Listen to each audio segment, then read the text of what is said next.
Greetings, YouTubians, and welcome back to Wayne's Sharp World, where today we're going to be taking a look at the newly released Spyderco Swayback. Got a lot of good things to say about this. A couple things that aren't so great, including a small little rant. So stay tuned here, and we'll get to all that. I want to thank St. Nick's Knives for getting this guy to me nice and fast. If you're looking for a new place to check out some knives, if you heard of them or haven't heard of them, go check out their website. They got a nicely put together website and a really good selection to look at. So go check them out. We'll run through some quick specs here real quick before we get too deep into anything else.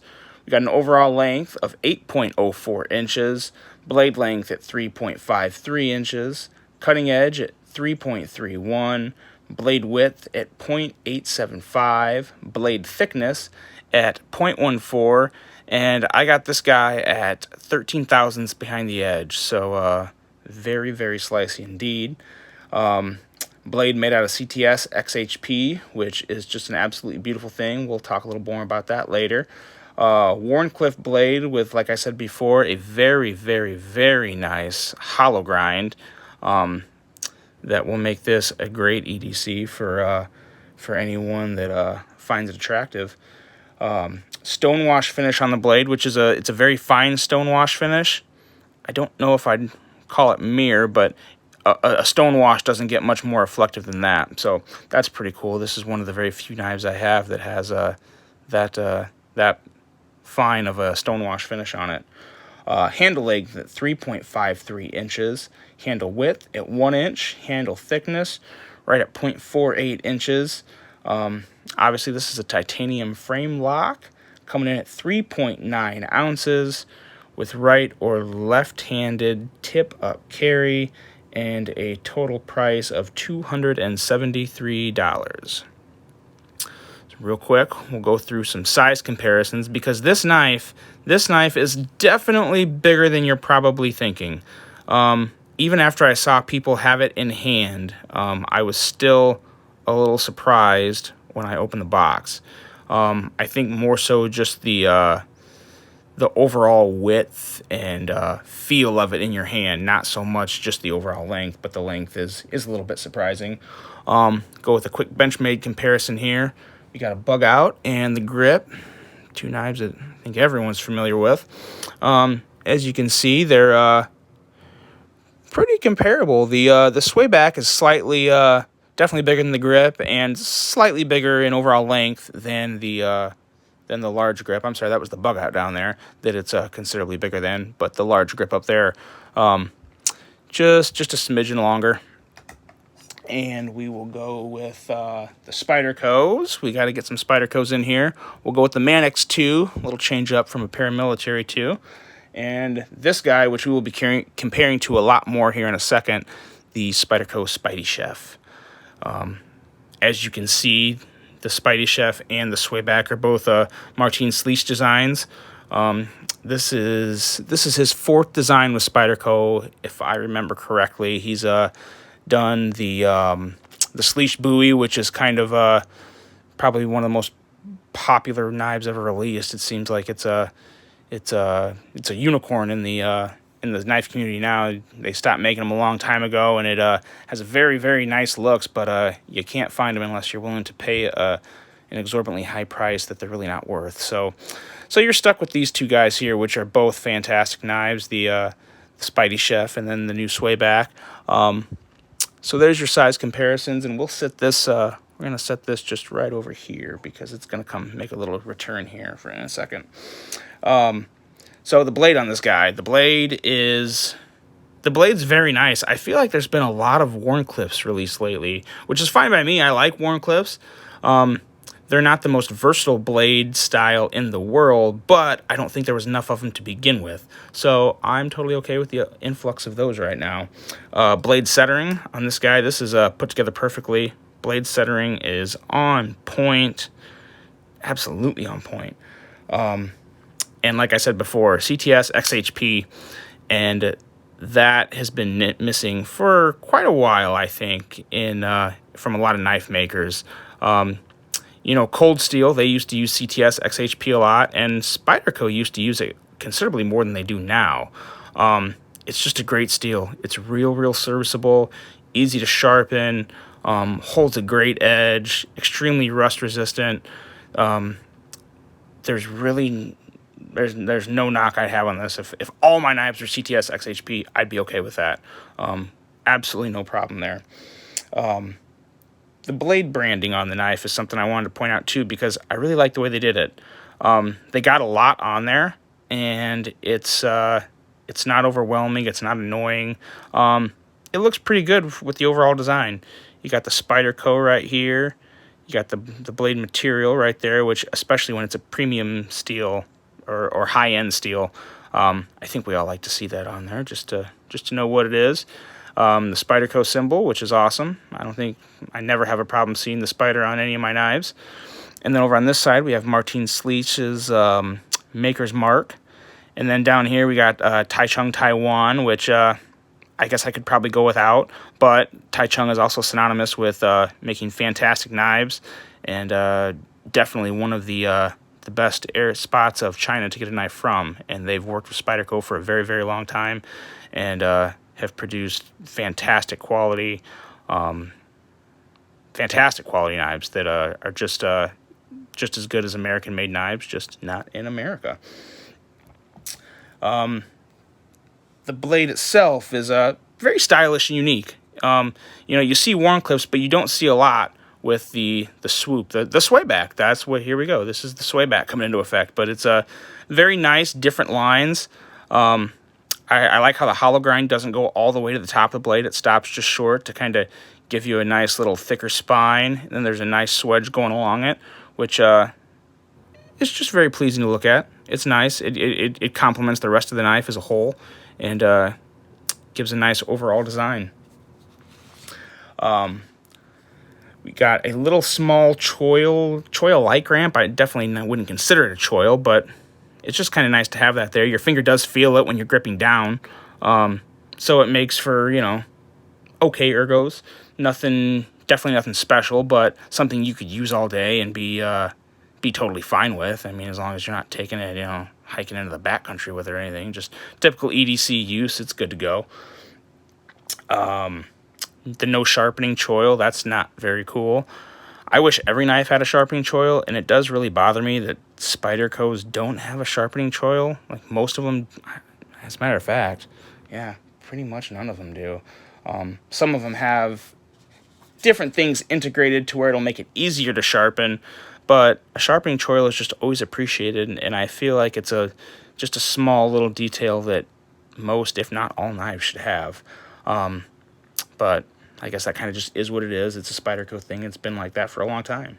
The handle on this guy it's very attractive, and I just like the overall flow of it, how it's not symmetrical. You see some knives, I guess I should take that back. I guess a lot of knives are not symmetrical. They're pretty much all asymmetrical. I mean, when you look at like the bug out, you see how obviously different on side to side, but the width all the way down is the same. But on here, you have a little more of a it's a little wider down here, and it makes for a good handle. And again, it just goes back to the fact that this is just a very unique design. Sometimes you see knives where you could compare handles and you can compare blades and say, yeah, that looks like this or that looks like that. This guy doesn't look like anything. Nothing that I've seen before. I mean, I'm sure there's been custom makers that make, the swayback is more of a style in the overall design. But just this overall shape and design in general you can't really compare it to any modern pocket knives, which I like very much. For some reason, I really like the lanyard hole on this. I don't necessarily use lanyards on a lot of my knives, but I could see some type of like a leather lanyard on this. I think that would look cool. Nothing too flashy or too anything, but just something hanging down from there. For some reason, I feel like this would be a good knife to put a lanyard on, and I don't really have any real reason to think that. I was just looking at it when I took it out of the box, and I thought, yeah, I could definitely put some type of like a leather lanyard, and then maybe like some type of titanium lanyard bead similar to this, or even the little more polishy stonewash finish. I thought that would look pretty cool. Oh, also the over travel stop. So this is where the comparisons come to the Spidey Chef. We take a quick look at the Spidey Chef, and you see there's no lock bar insert and there's no over travel stop, which is fine. I mean, not to take away from this knife. I love this knife, and I'll say a little more about this here in just a second. But it is definitely missing those two things. I would love to have seen that on this, and luckily, the Swayback does. The Swayback has a really nice lock bar insert that's going to help reduce wear over time of using it, and it also has, you can see it right there, a nice over travel stop, so you can't bend it back too far. It's gonna last a lot longer than if it didn't have it. I mean, I don't think there's a lot of problems with the Spidey Chef. I'm not saying there are. I've carried the Spidey Chef a lot. And as long as you're aware of what you're doing, I mean, obviously, when I go to close this, I'm not going to bend it back with all my might. I'm going to bend it back just enough and close it, and we're all good. No problem there. So, not a huge issue with that, but it's always nice to see improvements, especially on a knife of, this price, $273. It should definitely have a lock bar insert and over travel stop. So, good for Spyderco on doing that. There's something else it shouldn't have, but we won't talk about that hideous sight just yet. The action. The action on this guy is really good, but you got to get it figured out, because for me, I have wider thumbs. I wouldn't call them, they're definitely not fat, but they're just wide, thicker thumbs. And this hole, the Spidey hole here, is considerably smaller than a lot of other Spydercos. I mean, look at that. I mean, it's probably, 15-20% smaller than the Spidey Chef. The Spidey Chef is a very good hole for me. You compare it to the Mannix, and it is, probably, 25-30% smaller. So the hole in this guy is noticeably smaller, and that will cause problems for some people. But it's, again, when you get it figured out, it flies out. The action's good. You just got to get it figured out, and as you can see, it's kind of taking a toll on my thumb. Obviously, I don't do much manicuring, so there's that. My calluses, and I just always cut my nails down to the freaking end because I don't use my nails and they just get more in my way. But no, once you get it figured out, it works well, flies out, feels good. Well, the action feels good. Doesn't feel good on your thumb. It's wearing my thumb down, but at the same time, not every knife is made for my hands. So with that being said, move on. I do wish I could Spidey flick it. I really wish I could Spidey flick it. It would just, Spidey flicking a knife is fun. And you obviously 0% chance of doing that. So, but again, that goes back to the more traditional style of this design. You didn't Spidey flick knives open back when this design was a popular style. You rolled them out like a gentleman. Or, I'm sure there were some guys that could also just, flick it out, do stuff like that. But yeah, you just, Spidey flicking and fast deployment wasn't a thing back when this style was very popular. So not too big of a deal.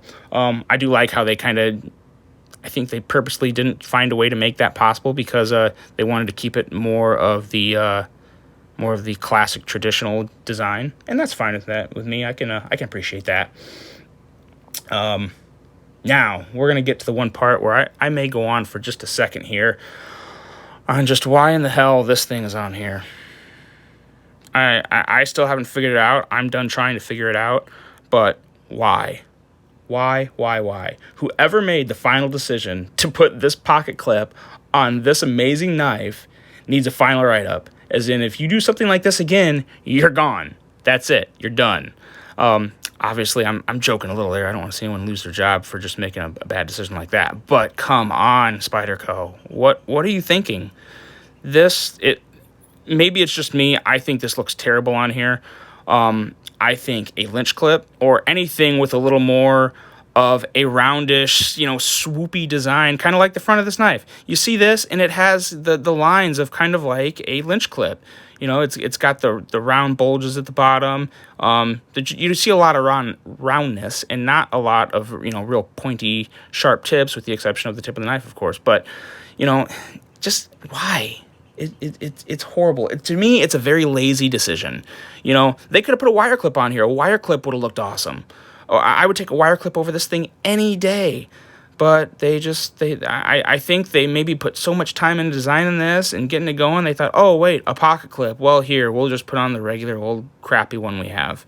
Now, if you put this guy on a Paramilitary 2 or a PM3, okay, I get it. A Shaman, I get it. You know, they're more regular production knives. You're going to be pumping a ton of them out year after year after year.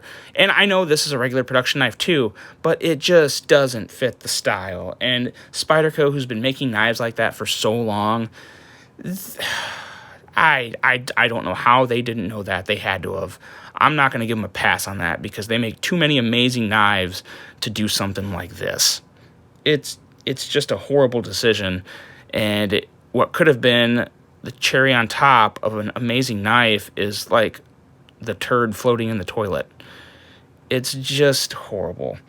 You know, partner with Lynch Clip. For a run, you know, for this knife, partner with Lynch Clip and sell it with the Lynch Clip. You know, support a local, you know, knife community member and company. That would be awesome. Or just don't put a clip on there at all and, you know, make everyone buy a Lynch Clip. I don't know. I'm not going to put this in my pocket until I have a Lynch Clip because it looks horrible.